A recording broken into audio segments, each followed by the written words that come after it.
same. I got no one else to blame, just trying to forget your name. It's a process. There was poison in the well, like the pills up on the shelf. Working my way out of hell, it's a process. Uh-oh, she playing with my heart, all games, no Nintendo. Uh-oh, I can't quit her, man, she like a benzo. Uh-oh, one more hit, baby, I'll be in the ozone. Uh-oh, rest in peace when she put me in the friend zone. 1 + 1, 2 + 2, how many drugs till I forget you? 1 + 1, 2 + 2, count up all the. All right, ladies and gentlemen, boys and girls, it is that time once again. This is, of course, your boy Bernie here on The Charge, giving you yet the latest NBA news and rumors and also basketball opinions. Let me just straighten this up a little bit really quick. Straighten it up so you can get my head. Of course, guys, we're here on The Charge, of course, giving the daily NBA news and rumors and also basketball opinions. How's everyone doing? Everyone, hopefully you guys had a great Super Bowl weekend. Hopefully it was safe. Hopefully you guys did it responsibly. That's all we really care about here on The Charge, is making sure that you do things responsibly and making sure you take care of others. But with that being said, let's get right into it, guys. I think today is going to be more of a chill day because today wasn't really much of news besides a couple of signings, a little bit of Lauri Markkanen news. It seems like Lauri Markkanen just can't catch a break when it turns out, when it comes to his injuries. Karl-Anthony Towns is getting closer to return after contracting the virus. And we know that Derrick Rose is officially now a New York Knickerbocker. So now he will be part of Tom Thibodeau and the New York Knicks. And now it looks like we're getting Austin Rivers trade rumors as well. So there's a lot of news to kind of harp about. But the reason why I kind of wanted to say LeBron James is the MVP is because, you know, over the weekend and kind of what he's been doing so far, it just, you know, it kind of reminds me of what Tom Brady did today or yesterday in the Super Bowl, right? I know a lot of people are not Tom Brady fans. I know a lot of people aren't LeBron fans, but there's something that these two athletes have in common. And it's not just spending the money on their bodies, right? It's more than just spending money on your bodies, making sure that you're healthy and stuff like that. It's more of the determination to always be better and always get better. It's something that Kobe Bryant was instilled with when he was playing, when he was still doing his thing. It's something Michael Jordan had in him. And it's just one of those things that you never know what you're going to get from these athletes. And the one thing that you know about them, especially as it pertains to the athletes, is, of course, that they are extremely hardworking and they're extremely good at what they do. And let me just double check to make sure we are live here on the channel.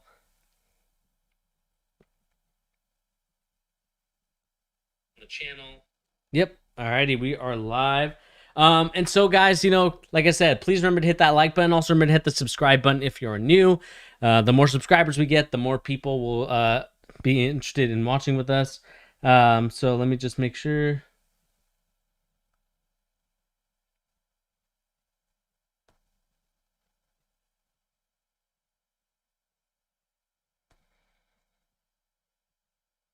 Okay. Just want to make sure, just practice stuff, making sure we get ready for practice tomorrow. But like I said, guys, we are here to talk about, like I said, Tom Brady and LeBron James and how they're so much similar to one another and how they like resemble Michael Jordan and Kobe Bryant at the same time. Like the thing about those two athletes and the thing that you can say about them is that they, like I said, they're hardworking. They really are admired with their craft, and they really are one of those guys that just want to do it, that just really show how it's done. And so, like I said, guys, you know, the things that we will take for granted is, of course, LeBron James playing as long as he is right now, year 18, and, of course, Tom Brady playing at 46 years old, or, sorry, 43 years old, which, you know, for an athlete at 43 years old to be competing against 20-something-year-olds is actually kind of crazy to think about.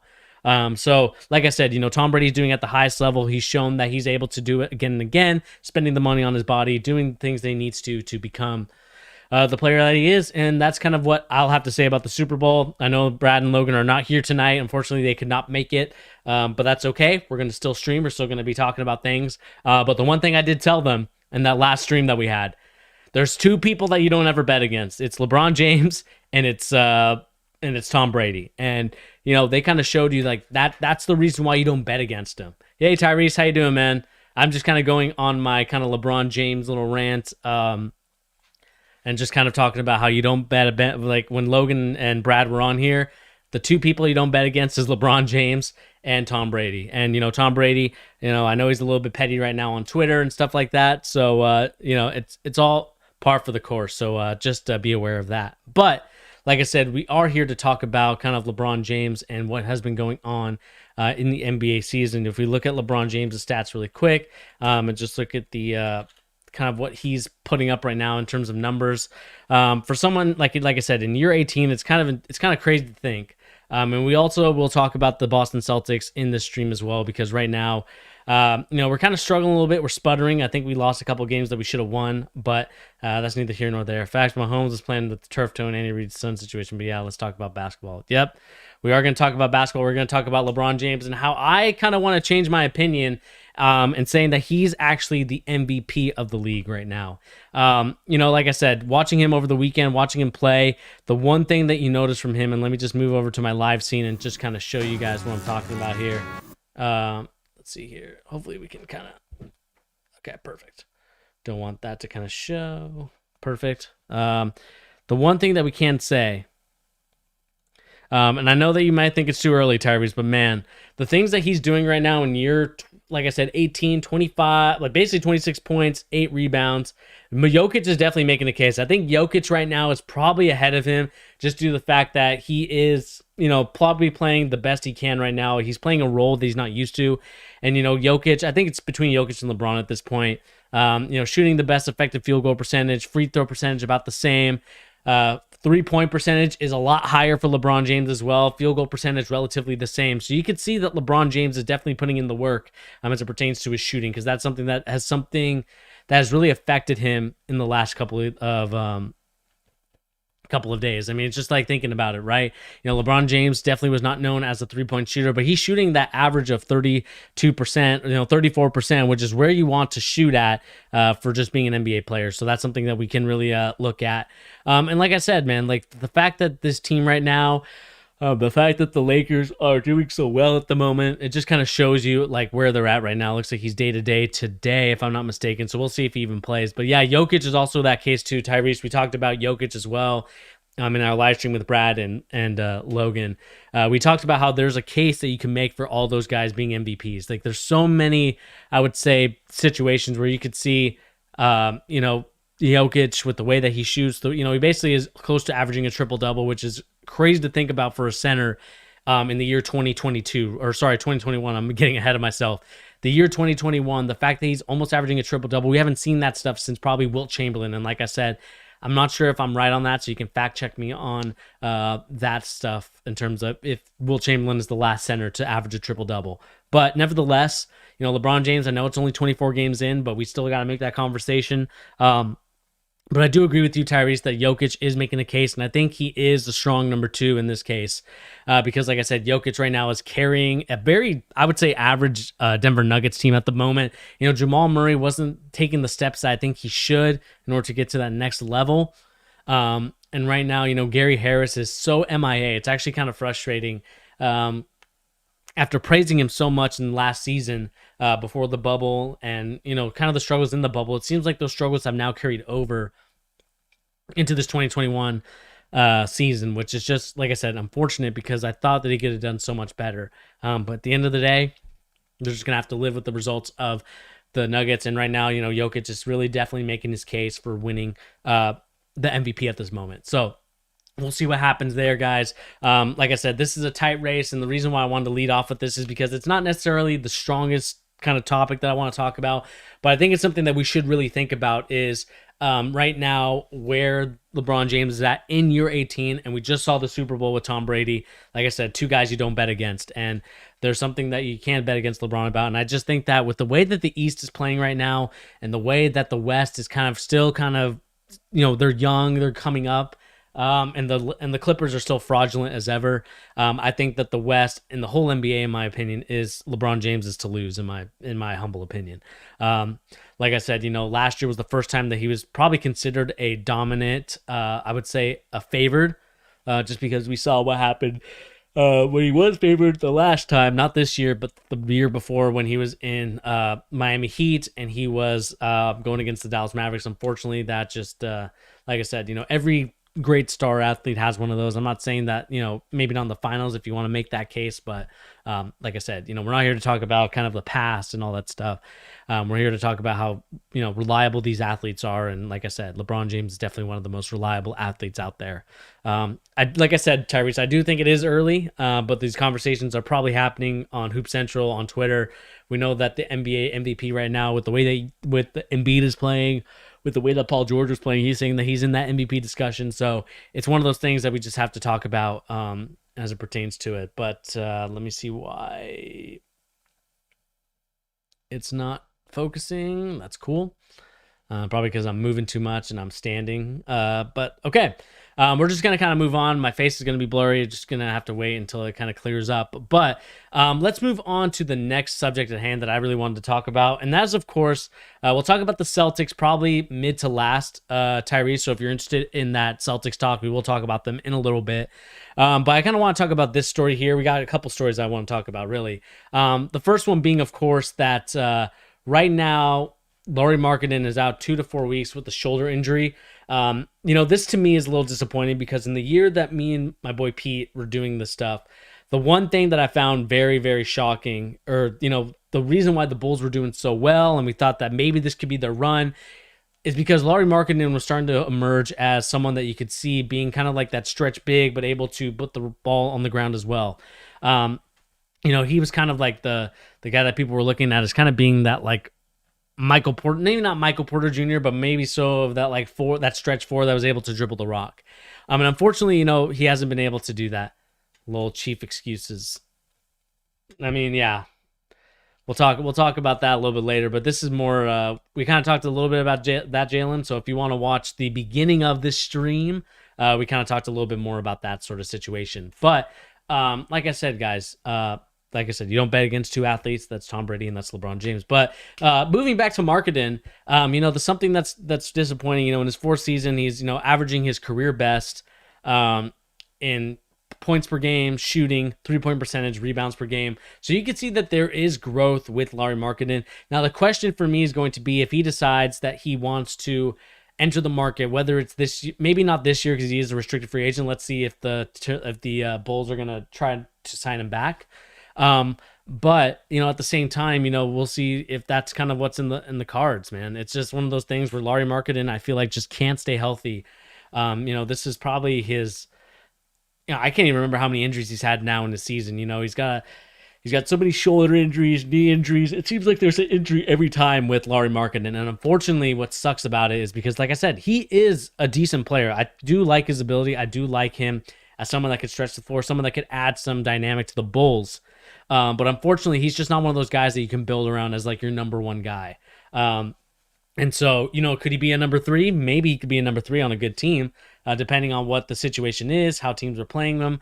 And I think that's kind of the situation that we have to realize with a guy like Lauri Markkanen is just the injury history, that he's injury prone, and we're going to have to see what the market is for him at this point. I'm sure the Bulls and Markkanen did not agree on an extension because the Bulls said, hey, look, you get injured too much. We can't give you all this money, but we can give you a good sum. And I'm sure Lauri Markkanen said no, he'd rather, test the market if he had to in order to get back. And, the Bulls have a chance to match the offer. Now, could I see teams getting in on the action? I mean, yeah, I could definitely see some teams getting in on the action. I could honestly see the Celtics. Unfortunately, Tyrese, I could see the Celtics getting in on a guy like Lauri Markkanen. Not that I don't think that he's good. It's just the injury history for me. Like, I just don't want injury-prone players on my team because I know that when the going gets tough and when I need something to happen, those guys are not going to be on the court for me. Those guys are going to be really not with us at the moment. So like I said, we'll see what happens. We'll see what the case will be with it. But at the end of the day, what is frustrating, I would say, for Lauri Markkanen fans and also Chicago Bulls fans is that he can't stay healthy. And so we'll see what happens. Like I said, averaging his career best in all these numbers, 24 games in, and it's one of those things where, is it another Joel Embiid? Is it another, maybe not at the same level because those guys are totally two different players, level wise and skill wise. Lauri Markkanen, I think, is a little bit below here. You got Joel Embiid up here, but still, a solid player, but just can't stay healthy. So let me know in the comment section down below if you are a Chicago Bulls fan. What do you make of this? Do you guys think that Lauri Markkanen should be should he try and get more money? Do you think he's worth a lot of money, or do you think that he's not worth as much just due to the fact that, one, he doesn't change the game as much, is shooting about 40% from three, so that's good. But ultimately, is he someone that you can rely on with all these injuries? Missing 2 to 4 weeks. Let's see if he gets really evaluated. Maybe he misses more, and that's just another situation where you have to do another trade, or you have to kind of wait for him again to be healthy. You just don't want that to happen. And we also don't know the future of Zach LaVine either. Maybe the Bulls just say, we're going to go complete rebuild. We're going to trade LaVine. We're going to trade Marketing, and we're just going to go complete rebuild. Who knows at this point? For Eoy, I don't know if you're watching right now, if you're going to watch later.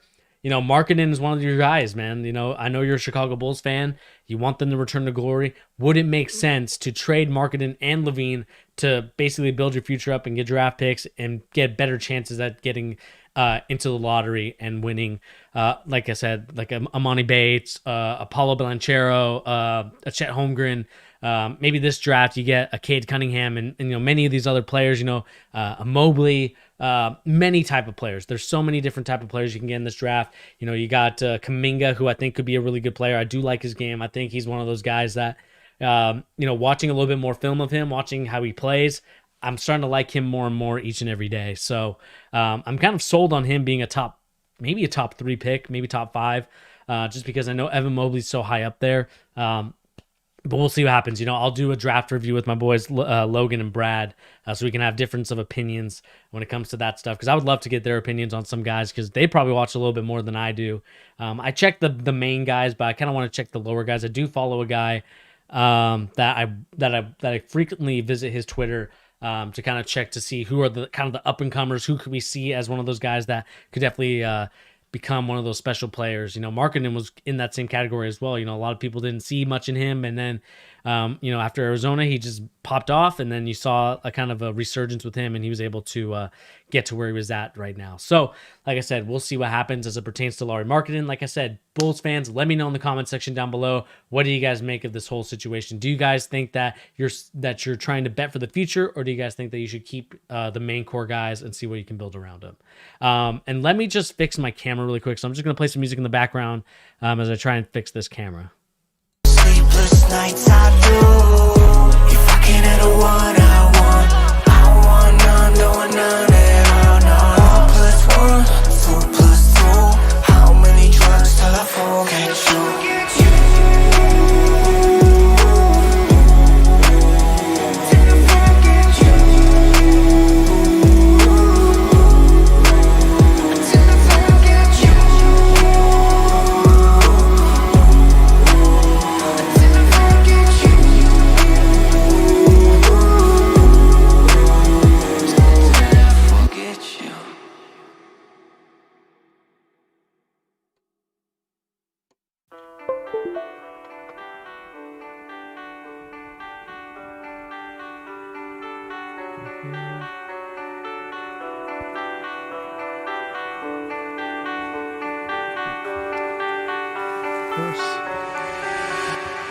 In my head there's a hole I can't control.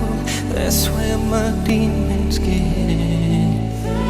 And it's taking me years. Now it is clear my shadow is my only twin. And the ones that love me the most are the ones that up and ghost. And I get a feeling that the reason that they go in my stomach, I feel that pit toughen up, but I scared of shit. And when I lay my head, it shows. Yeah, I got demons on the side of my bed. I close my eyes and they get in my head. Alrighty, I think we are back. There we go. We're back. Perfect.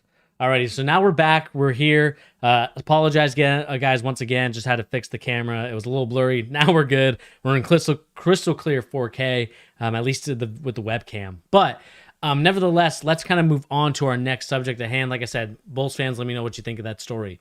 Another interesting story that's coming out of the trade works, which I didn't think was going to happen, but I think it does make sense with the reason why they're struggling. They lost Marc Gasol. They lost Serge Ibaka. They're trying to find that next big that can really help them out, and that is, of course, that the Toronto Raptors are interested in Andre Drummond. Drummond is on his final season of a 5-year contract. He signed with the Pistons and has received only type bit interest at last year's trade deadline when moved to the Cleveland Cavaliers. The Toronto Raptors are among the list interested in him. Like I said, the Raptors lost Ibaka, they lost Gasol. But the problem is that they're going to have to figure out a way to get into the trade cap, try to figure out how to finagle and maneuver their way to getting Andre Drummond. And the question for me is, the way that Ibaka and Marc Gasol play, I just don't think that it necessarily fits the aesthetic that the Raptors are going for. I mean, obviously you have to change your style. He's a different type of player. You're seeing how he's being used in Cleveland right now with some ISOs, which there's some of them are good, some of them are, or I guess most of them are not so good. So it's kind of one of those things when it comes to a guy like Andre Drummond, is just kind of figuring out what his role would be with the Raptors. You got Siakam, who's starting to pick back up to where he was at, with those like most improved discussions. You're starting to get a little bit more conversations as to what he's going to be able to do, what he brings to the table. You got OG Anunoby, who's kind of hurt right now. He's not really playing as many games. He's hurt for these last couple games. I would know because I have him on fantasy basketball. So it is unfortunate that he's kind of hurt and not really playing right now for us at the moment. But like I said, we'll see what happens with this whole situation. Andre Drummond, do I think he's a good fit? Probably not. I think that they probably should look for more of a stretch big. I mean, I don't think they really necessarily have that, but you do, as the Cleveland Cavaliers, have to trade Andre Drummond to a team. I'm not sure what team is going to want him. Like I said, that 25 mil, no one wants a 25 mil center that can't shoot threes. They can't really stretch the floor the way that they want him to. And so we'll see what happens. Maybe they'll do a buyout. Maybe they'll do half and half, where one team pays for half, the other team pays for half, and we'll call it good at the end of the day.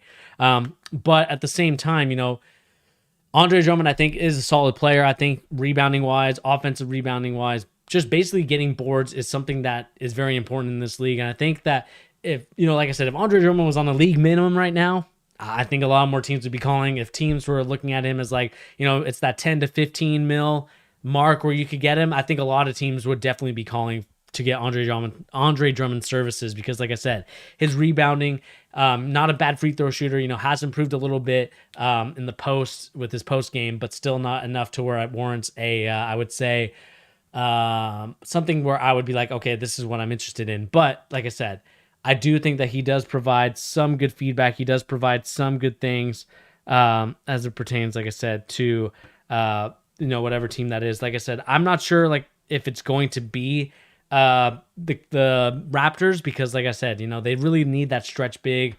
That's what kind of won them their championships. That's what I think Nick Nurse is looking for. But we'll see if they're able to kind of pull something off here with Andre Drummond, maybe kind of do a move for him. But like I said, it's a lot of money. Andre Drummond, we'll see what they can do with that contract. It is definitely one of those that you have to move because it is that big. So you're gonna have to look for some sort of situations there. And now let's kind of move on to kind of another topic that I wanted to talk about. The Celtics right now, as it pertains to what their whole situation is. It's been kind of a struggle, I would say. We looked at the roster. Well, I guess it's a dead link. Wanted to look at that, but okay. Let's see if this is a dead link.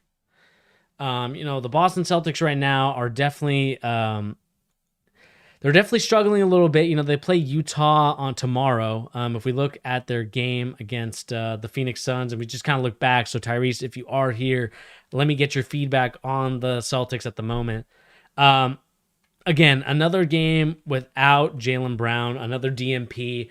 Romeo Langford just can't seem to find. Naismith not getting any time. We saw that Peyton Pritchard now that he's fully healthy, is getting those minutes back, playing 22 minutes a game. We see Robert Williams getting 10. I kind of want to see Robert Williams getting a little bit more minutes. I mean, look at the end of the day, at the current state that the Boston Celtics are in, and let me just pull this down for you guys so you can see. At the current end of the day, the Boston Celtics right now are not in a position where I believe that they will win a championship. They're a good team. They're a solid team. But right now, we're relying on a young Jason Tatum, who offensively is great at times. But I think without that next guy next to him, he's the one that's taking all the shots besides Kemba Walker, who's playing absolutely atrocious since his return. I'm not saying that he's been playing, the worst basketball I've ever seen him. Well, he is playing the worst basketball I've ever seen him play, which is frustrating to me, because I think that Kemba Walker does get some great shots. It's just that mid-range game. I'm not saying that it's dead, but it's definitely not what we need as a Boston Celtics, right? We need that point guard to really stretch the floor, do other things besides kind of go into the lane. Not really strong of a finisher because that's not his game. His game right now is not to be this sort of, okay, I'm going to stretch the floor and do different things. It's more of, okay, I'm going to pick and prod, see what I can find. And the problem is because he's so small, he's 6 foot. Unfortunately, I have no room to complain as someone that's under 6 foot. But, when you go up for a finish, you have to be crafty. You have to be different. And I just don't feel like he has that in his bag. He is shifty by the way that he kind of his shin angles, like, and I know that this is more of a more technical terms I'm talking about here, but the shin angles for me are kind of one of those, like, because he's able to kind of move left to right with that lateral movement so quick to go from lateral to standing and then attack, you see that you could see that being a benefit for it. But at the same time, I don't think that this is the Kemba Walker that we wanted, right? Someone that is shooting 4 for 20. Another guy that's going to take 20 shots. Honestly, if Kemba Walker's going to shoot like that, I'd rather spread the love around everybody. I'd rather the love be spread to, maybe you give a little bit more to Semi Ojeleye. Maybe you give a little bit more to, Jeff Teague has also been a little disappointing, even though he played a lot better yesterday. I just want to see a little bit more from our players. And right now, I just don't think we're necessarily in the running or in contention for anything at the moment. Like I said, it is disappointing to see that we just can't seem to find our rhythm. I know that Jaylen Brown was out, and we can talk about how the Phoenix Suns were fully healthy, but at the same time, it is frustrating that we're only getting, look at the points in the paint right now. 26 points in the paint. I understand that the 3-point shot is the most effective shot now in the NBA. But at the same time, when you're able to be successfully making more twos than us, we shot 35% from the field compared to their 48.8, which is unacceptable. It is very unacceptable to see the way that the Boston Celtics are playing right now. It is frustrating that Jason Tatum, again, just can't seem to get the rebounding going for us. We need rebounding. We're getting our butts kicked by 9 boards. I know it's just 9 boards, but those 9 extra boards could be the difference between getting an extra shot and just going down the court and giving up a fast transition break. And that's just something that we need to get fixed ASAP, because right now we are definitely struggling. And like I said, we look at our point totals. If I can move over the way, 23 points for Tatum. I don't think it's good enough. Not for being a single superstar on this team. Kemba Walker is more of a star player, and more I'm starting to regret the trade that the free agent signing we made for Kemba Walker. I understand we were looking for that Kyrie Irving replacement, but Kemba Walker is just not it. And I think this is a mistake on Danny Ainge's part. Not saying that Kemba Walker is a horrible player, but for what we need and what we're trying to do, he just doesn't cut it. And that's the unfortunate part about it. We've seen a lot of guys that have worn the Celtics uniform. Guys like Rondo, Ray Allen, Paul Pierce, Kevin McHale, Robert Parrish, Larry Bird, Bill Russell, Casey Jones, like all these legends that wore this number or wore the Celtics uniform. And I just don't think that Kemba Walker lives up to that expectation. It's kind of the same thing that I kind of saw with the LA Lakers during the after Kobe Bryant years, right? Where they were in their championship phase and they kind of moved away from that. A lot of those guys probably didn't deserve to wear the Lakers uniform. Not saying that they don't deserve it in terms of, they didn't earn the opportunity to, but more so as I would say, for what the history of these two franchises are, this to me is just not cutting it. And I do put my foot down with Kemba Walker, and I think it's time that you do move him. It's time to move away from Kemba Walker. It's time to figure out who's going to be the next guy on the team. Because like I said, right now it is frustrating as heck to see that our star player, the guy that we're paying so much money, is shooting 4 for 20 and not adding anything else in the other categories. When his main priority is to score, we're not getting any assists. We're not getting any of these other stats that we're looking for. And that's something else. 25 to 19 assists. That's a lot of kind of basketball plays being made. And like I said, at the end of the day, it is frustrating to see that we just can't make those type of moves. When we see guys like Mikal Bridges scoring 19 points, I know that he's been an emerging superstar, or sorry, not superstar, but emerging, role player for the Phoenix Suns. We see that Ayton only got 16, but still got 11 boards. Chris Paul, 15 points. Didn't really get much in the other categories, but still was effective in his shooting. Each one more. We saw Damian Jones, Langston Galloway. A lot of these other guys didn't really get. Dario Saric, another good player, doesn't get any minutes. I mean, we see what happens when they're going to log a lot of minutes for the big guys, for the guys that do make most of the money and most of the points, right? Guys like Devin Booker, guys like DeAndre Ayton, guys like McCall Bridges, each one more getting 24 points. I mean, you're seeing the difference between this team and the role players that are helping them out when you look at our team. Javonte Green, 1 point. Jeff Teague, 10 points. 0 points for Semi Ojeleye, 0 for 2. Daniel Theis, 12 points. Peyton Pritchard, 12 points. Kemba Walker, 14. Carson Edwards, 2. And I know that they want to start using him a little bit more, but man, 1 for 6 is not going to cut it, and also 0 for 4. Tristan Thompson, 3 for 8. Not going to cut it. I know he gets 12 boards, but he just doesn't add anything else to the team. I'm sorry. He doesn't add anything to the team where I'm like, this is the guy I want in. 10 points for Grant Williams. I'm not expecting much from him. But, when we pay guys like Tristan Thompson, when we pay guys like Kemba Walker, when we pay guys like Daniel Theis, I don't think we pay Daniel Theis that much, but especially when it comes to Tristan Thompson and Kemba Walker, it just, we need to step up. And I just don't think we're getting that right now from our Boston Celtics. For my Boston Celtics fans out there, you let me know what you think of the team without Jaylen Brown. Because without Jaylen Brown, we're basically one of, probably in the conversation for one of the worst teams. Maybe not the worst team, but we're definitely in the conversation for fraud alert when it pertains to without Jaylen Brown. I think Jaylen Brown, Jaylen Brown has to be the number one option. I understand that Jason Tatum is a great player. I understand how good of a player he is.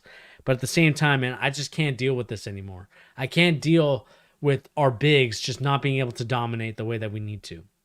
I'm not saying that DeAndre Ayton dominated either. 16 points, 11 rebounds. But at the same time, you see the effectiveness of being able to throw it down to Ayton, go 7 for 11 down in the low post, and basically make it a day. Meanwhile, you got Daniel Theis, who has to shoot three-pointers, who, is not a bad three-point shooter, but then you got guys like Tristan Thompson shooting 3 for 8, when his game is more primarily, I feel like, should be a backup player. Like I said, we need to start looking for trade rumors, man. We need to start looking for stuff that can help our team, because like I said, it is disappointing to watch that my Boston Celtics, that is just not living up to the expectations. Not saying that I'm expecting a guy like Semi Ojeleye to wow me, or a guy like Daniel Theis to wow me, or hell, I'm not even expecting a Carson Edwards to wow me, or Tristan Thompson, but I'm expecting hard workers and hard, really grind to the bones type of players, and we just don't have that. And I think that Brad Stevens is getting away from his sets a little bit. I know that a lot of people are figuring out his offensive sets right now. But we need to start stepping up in that category, because right now, like I said, they get 11 second chance points. They get, 9 points. And when we look at our starters compared to, the bench points for them was only 23. We got 36. And when you get 36 bench points, that should definitely lead to a win. But the problem is when we look at our starters, the guys that played the most minutes, they didn't really do much compared to the other guys. Yes, we got 23 points with Jason Tatum. Led the whole game in scoring. Yo, what's up, Sean? How you doing?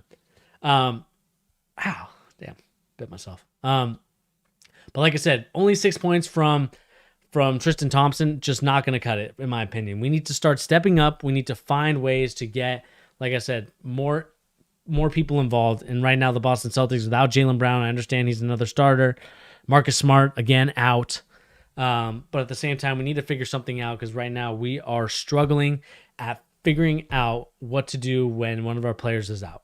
And like I said, I would love, when Jaylen Brown was in the lineup, they figured it out. They were playing so well, and I felt like they played a lot better in those instances. Not saying that, without Jason Tatum. Yeah, Kemba Walker, it's not looking too hot for him. Like I said, trades definitely need to be made. But at this point, I don't even know what his value is at this point. Like, I don't even know what you could say the value of Kemba Walker is, besides, kind of a okay guard. I mean, that's kind of it at the moment.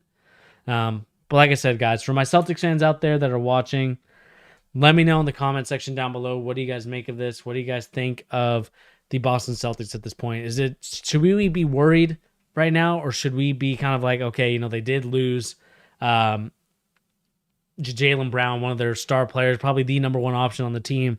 We should cut them some slack. Like I said, let me know in the comment section down below. What do you guys make of this Kemba Walker story? Because like I said, it is frustrating to see that we're not getting this type of basketball from them.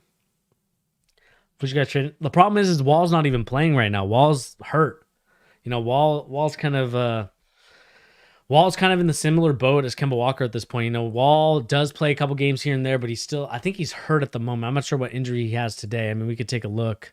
Let's go to the NBA really quick and just look at, they just lost to a LaMelo Ball team. Ball and the Hornets, strong fourth quarter. LaMelo Ball still balling out. Let's see what his injury was. Team stats. Sorry, no, box score. And we can look at John Wall, left Achilles rehab. So it looks like, they're not trying to force it. He is an active player. But again, I do think that the issue I take with him is that I'm not sure, this trade only would have happened just because of the whole James Harden situation. So unfortunately, John Wall is just going to have to be there. But like I said, LaMelo Ball on the other hand, 24 points, plus 29, 4 turnovers, 10 assists. I mean, LaMelo Ball is playing at an absolutely great level right now. LaMelo Ball, Halliburton, all these guys, all these rookies right now are playing so well, and it's actually fun to watch. Anthony Edwards is kind of the odd man out because he's kind of chilling right now. But like I said, it is fun to watch. And man, this is probably so sad right here. 51-71. The Timberwolves are such a bad team. It's actually really sad. It's really sad to see. I mean, like I said, the Timberwolves got to the playoffs a couple years ago, and now they're just kind of chilling and not really doing much. I know that Anthony Edwards is out, but I think they need to get Anthony Edwards out of Minnesota. They need to move him on, let him go to a different team. I think that's the direction that they should go. We'll see here when we kind of talk about all this news and rumors and basketball opinions. T-Wolves need a defensive leader. The T-Wolves definitely need something. They definitely need to, there's definitely a rebuilding team. Could I see them? I think they traded the pick to the Warriors. The question is, I think it's top 3 protected. So they need to get into the top 3. And if they're able to get to the top 3, I think that you need to trade D'Angelo Russell and you get Cade Cunningham onto your team. I don't believe in D'Angelo Russell at this point. I think he's a good player, but not what the Timberwolves need at the moment. It's one of those things that I think that he could definitely become a decent player, but at the same time, looking at the Timberwolves, seeing what they need, it's just a debacle. I mean, let's look at their halftime stats. I mean, I know we were praising LaMelo Ball and we talk about Anthony Edwards, 4 of 10 from shooting, 1 for 2. And we look at their box score. I know the box score doesn't tell the whole story. Obviously, maybe Luka is kind of doing some things. He only got 10 points. Porzingis got 17. I mean, they're taking it to town right now. Malik Beasley got paid 3 points. This is one of your top paid players. D'Lo has definitely hit. I don't think D'Lo can go above any type of level. But look at this. Roger Sherman says he has 2 more years left in him. Does Seattle take him? I'm not sure. Much more important. I'm not sure if it's much more important than the NBA, but I do think that as it pertains to Sherman, for the right deal, I would take him back to Seattle. But I definitely would not. I don't know. That one's tough. We'll save that for the last segment, Sean. So remind me in about 20 minutes when we kind of finish out this stuff, remind me to talk about that. And I'll get back to you. But right now, Malik Beasley is at a minus 15. This has just been a disappointing situation for Malik Beasley. I know that he's, getting you 20 points right now a game, 1.5 turnovers, but it is really frustrating to see that one of your top players only has 3 points. I know that he's been playing good this season, so I can't really blame him. But let's look at D'Angelo Russell even. 6 points, 19.9 points. I mean, this is... I don't know, man. It's one of those things that I think D-Lo has, like Supreme Gamer has said, I think he has hit the ceiling of getting to that next level. And I think that he's kind of be this kind of like good guard that, maybe, and this is like kind of a little disrespect to him, but he could be the next Mike Conley. and not just because he's left-handed. Kind of a guard that's really good, can, you know, is maybe could be underrated in the future, but as the number 2 pick, not saying that he's been disappointing, but it just sucks to see that he's bounced around everywhere, right? Started off with the Lakers, then ended up with the Nets, then went to the Warriors, now at the Timberwolves. It seems like he just can't seem to find a home here in Minnesota and anywhere that he goes to. I think the Minnesota Timberwolves do need to trade him. I mean, if we look at, you know, kind of the NBA mock draft coming up soon,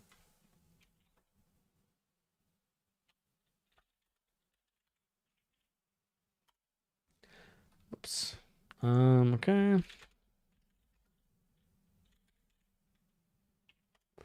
If we look at the NBA mock draft and we look at, you know, ESPN, we'll look at their list since I do have the official list here.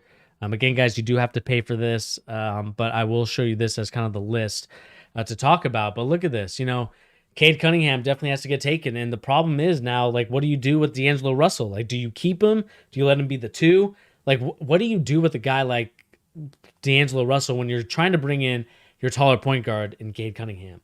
You know, you got Evan Mobley, and, you know, I don't know why they have Evan Mobley going to the Cleveland Cavaliers at number 2. It seems like they're already loaded at the center position. Even, you know, they got Jared Allen.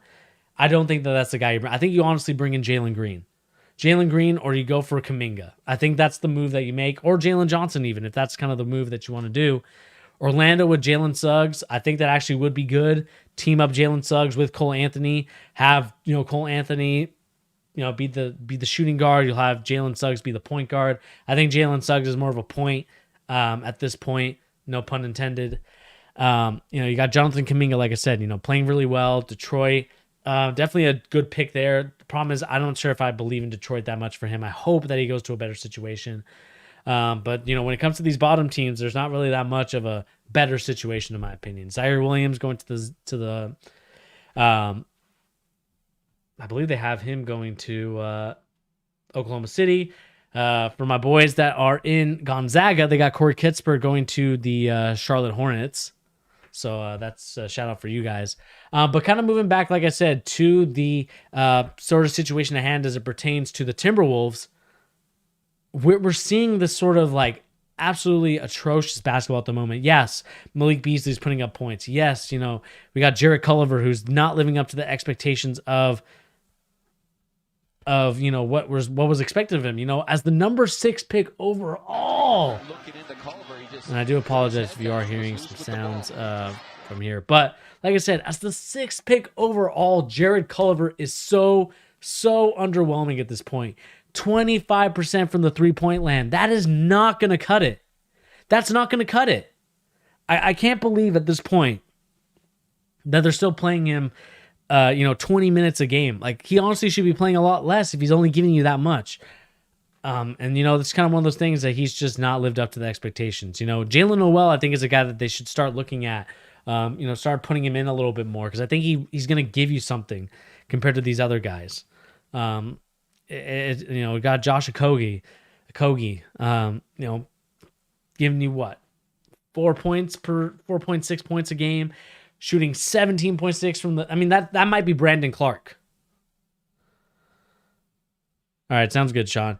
You know, Brandon Clark not really doing much, man. It's one of those things that I really think the Timberwolves, and maybe I'll have to do a separate live stream for them, because I just, you know, I kind of want to see what is going on with the Timberwolves, and we'll kind of watch a little bit of their film. You know what? I kind of want to watch a little bit of their film right now. Let me see if I can find it really quick. So just give me a second, guys.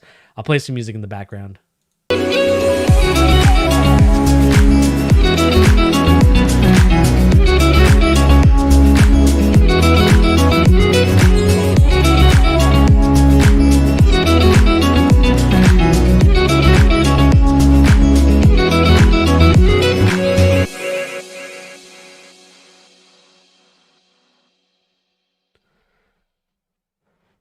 Yeah, now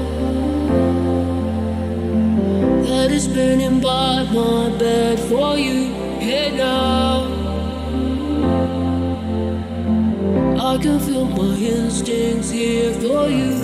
Yeah, now. All right, so I can't find one that like in the next like couple minutes, so I don't want to like keep you guys waiting too long as you guys look at this list. But We'll definitely have to talk about the Minnesota Timberwolves. We'll have to talk about this stuff because, like I said, it is frustrating to see that the Timberwolves right now are just not living up to the expectations that we thought they would. Because they're one of those teams, like I said, that you think that they're going to be good. You think that they're going to be a team that. Sorry for that. If you guys were, if my voice was too low for that one. But like I said, you're looking at a situation right now where the Timberwolves are not cutting it on any aspect, and I know that they're without Karl Anthony Towns, and they have to rely on D'Angelo Russell to carry them. You got Honcho Hernan Gomez, you got Ed Davis, you got a lot of these players that are probably like, why are they playing? But at the same time, you have to live up to the expectations. You have to live up to what you need from this team. And right now, like I said, you're not getting that from these teams. You're not getting that from the Timberwolves.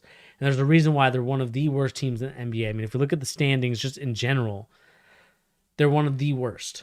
And it's crazy to think that the Dallas Mavericks are also there as well. But, it's crazy. It's crazy that if you look at the West and then you look at the East, so many teams are under 500 in the East compared to the West. The West right now, everybody that's like from basically, I would say, the Grizzlies on up are above 500. And so at the same time, what I'm noticing and what I'm seeing is that the Pistons right now are playing piss poor. The Timberwolves are playing piss poor. The Dallas Mavericks are definitely living up to the under expectations that we expected from them. We'll have to talk about kind of why they're struggling a lot. I think Luka's trying to do too much at times. I think that they're trying to, I think the role players for them as well are not living up to their side of the bargain as well. So definitely a lot of the blame has to be put on Luka at that point. But at the same time, it's crazy to think that they have the same record as the Oklahoma City Thunder, who definitely do not have the players even remotely close to the Dallas Mavericks. And like I said, it is disappointing to see that they're in that position.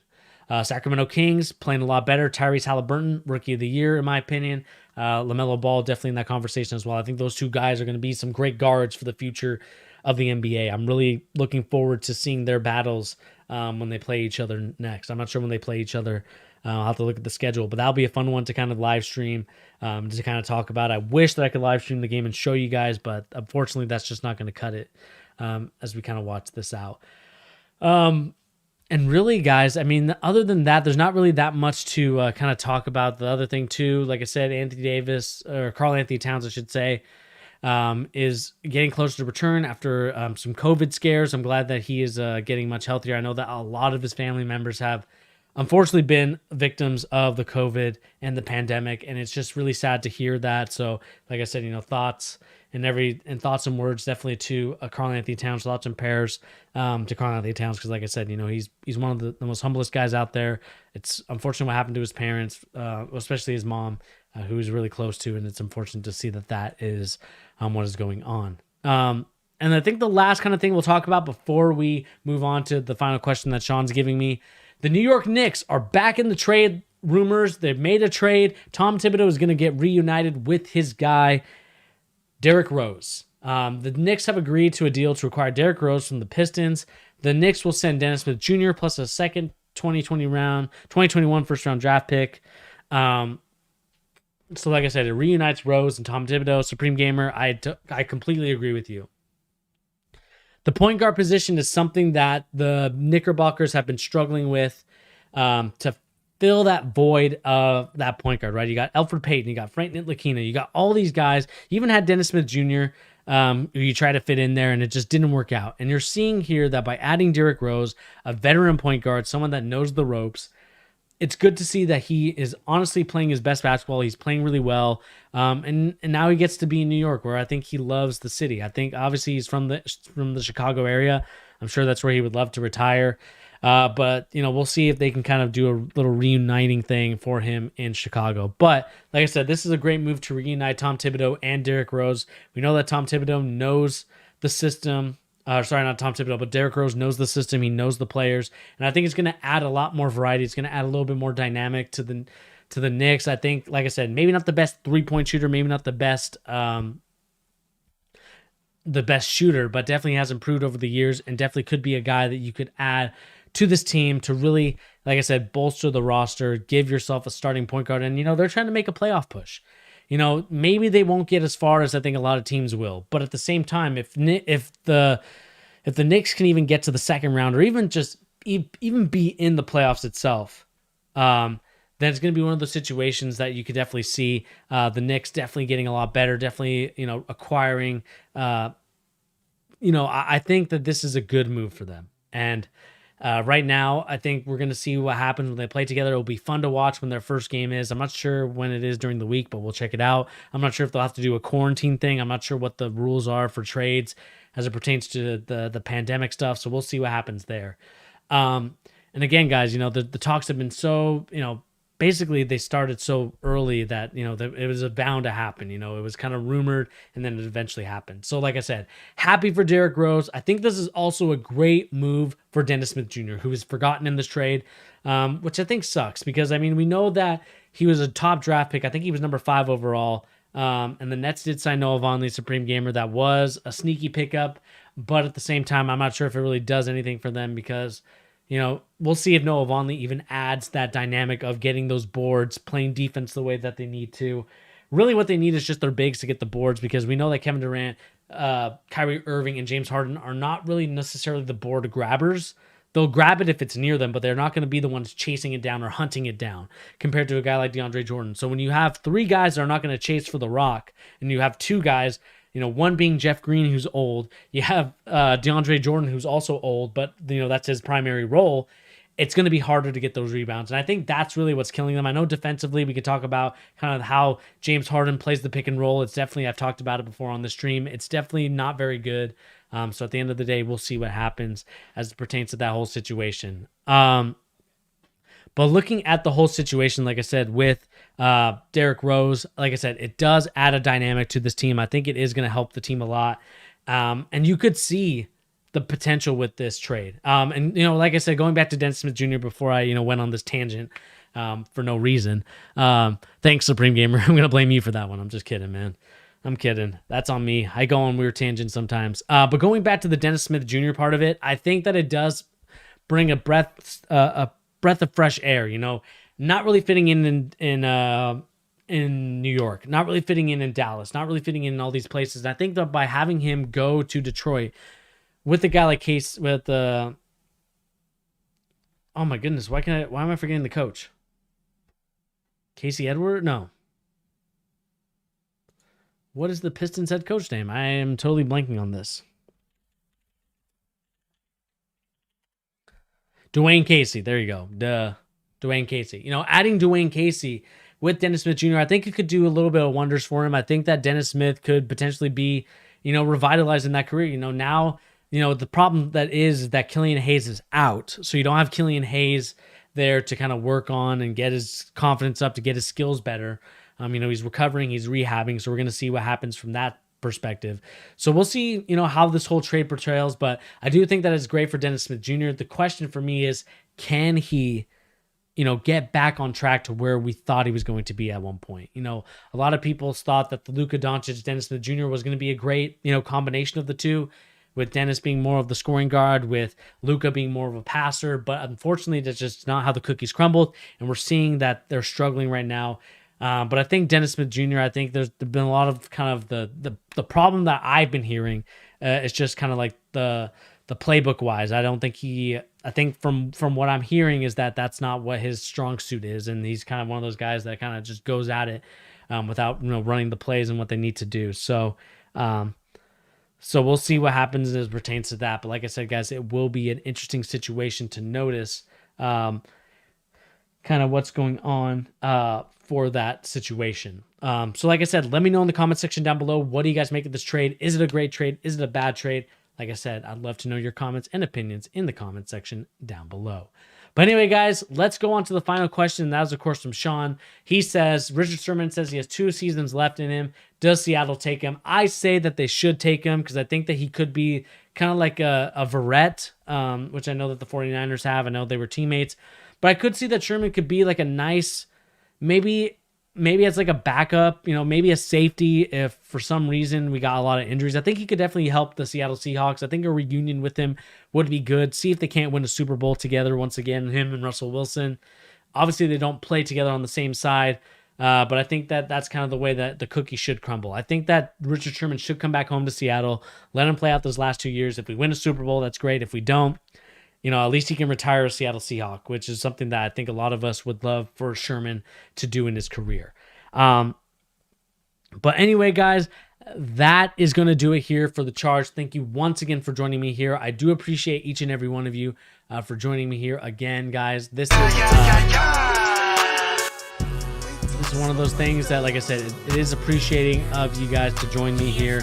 Appreciate you guys kind of being in the, I would say, with all the stuff that we're dealing with, with everything going on, I do appreciate you guys taking your time out of the day to hit that like button, also hit that subscribe button, and even viewing the content. I do appreciate each and every one of you that hits that like button, that views the content, because like I said, the more views, the more likes, the more people are willing to watch and, comment on the channel. And that's something that I want to see from this channel is, can we get some growth and development from us? Because I would love to see this channel one day be a place in the central hub to where we all communicate, where every sports fan that's a basketball fan, to every football fan, to all baseball, whatever sport that I decide to cover, along with basketball, I would love for it to be here on The Charge, where we spread the NBA news and rumors and also talk about our basketball opinions in a place where we can just be respectful and do all these other type of things. I do appreciate you guys because, like I said, these conversations do need to happen. Sometimes they might be rough. Sometimes they might be good.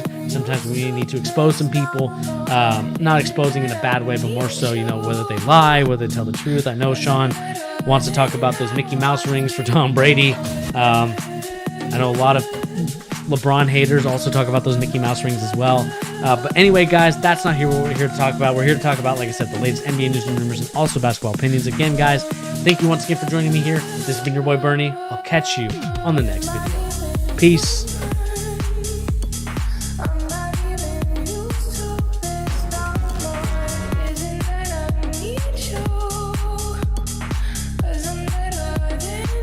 Before I go, let me just fix this because this is just kind of wonky.